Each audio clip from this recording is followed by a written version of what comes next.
In this video, let us learn looping statement. Looping statement.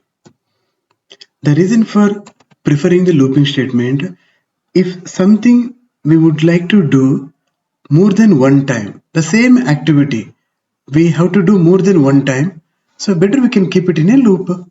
Suppose we would like to say statement called welcome. Suppose the same statement we need to print more than 5 times. So instead of copy pasting the same statement again and again, so it will become a duplicate. So better you can keep it in a loop and execute the loop, iterate that particular loop for 5 times. The same statement will be repeating. The first looping statement we will discuss for loop. The syntax for loop: for initialization, next one called condition, and increment or decrement. So now we can write the statements.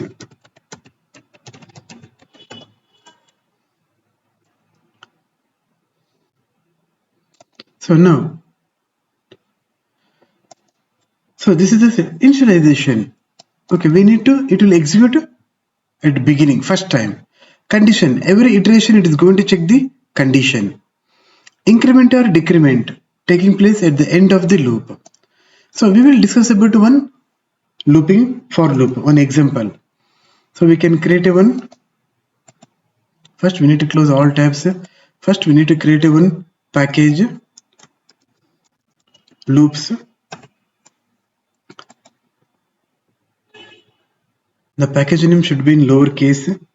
So that's the reason better we can do refactor L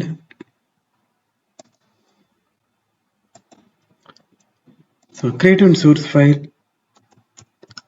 loop demo 1.java. So in this class we are specifying the main method. The reason for specifying the main method, it is the entry point. Now we can execute one loop. Int I is equal to 10. The initialization is 10. I less than is equal to 20 and I plus plus. So now we can print the value called I. So here first it is going to check. First it is going to initialize I is equal to 10. In the condition it is going to check 10 less than equal to 20, true, yes. It will enter into the body of the loop. It will print the I value as 10. Again it will be incremented. Again it check the condition 11. 11 is less than equal to 20. Yes, condition become true. Again it enters into the body of the for loop. Again it print I value as 11. In this way it will print till the condition till the I value becomes 21. If I value becomes 21, 21 less than equal to 20, condition become false. So it will come out from the for loop. So now if we can execute, so it prints the numbers from 10 to 20. So if we can start understanding the for loop, so initialization take place only one time. Condition, every iteration condition is verified, and increment or decrement taking place at the end of the loop. So to understand this particular one, we will try to stretch our for loop. So again, create one source file loop demo 2.java. So now we can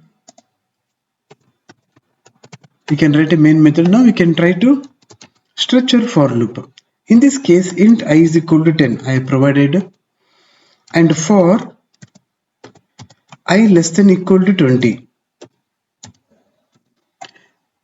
So if the for loop missing, if for loop in the for loop, if the initialization and increment decrement are missing, in this case the condition should be surrounded by semicolon. Now we'll try to print the value, and increment or decrement taking place at the end of the loop. So we are provided. Now if we can run, this also provides the same output. Yes, 10 to 20 numbers it is printing. So here initialization executes only one time. So every iteration condition will be verified.